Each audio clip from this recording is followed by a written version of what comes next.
नाव बाळासाहेब थोरात, मतदारसंघ संगमनेर, 40 वर्ष सत्ता, 8 विधानसभा टर्म, अनेक महत्वाची खाती आणि मंत्रीपदे उपभोगली.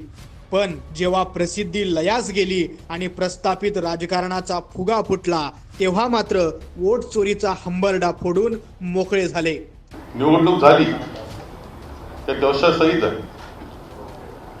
असे काही दोष त्याचे माननीय जयंतरावांनी सांगितलं की 20,000 मतदार हे बाहेरून आणून मी मतदान करून घेतलं, हे आता आमदार सांगतायत. असे दोष आहेत.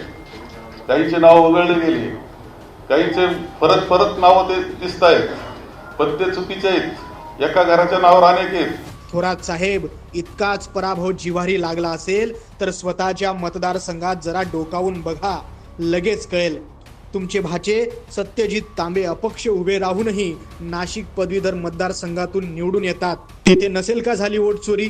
थोरात साहेब, वोट चोरी हे तुमच्या डोक्यातलं खूळ आहे. तुम्हाला तुमच्याच कुटुंबानं एक्सपोज केलंय. तुमच्याच कार्यकर्त्यांनी सांगितलं की एकाच वेळी 2 सत्ता केंद्र असू शकत नाही. म्हणून आता मतदारांनी दिलेला जनादेश स्वीकारा आणि गुपचूप घरी बसा. यातच तुमची धन्यता आहे आणि एवढीच तुमची मान्यता आहे.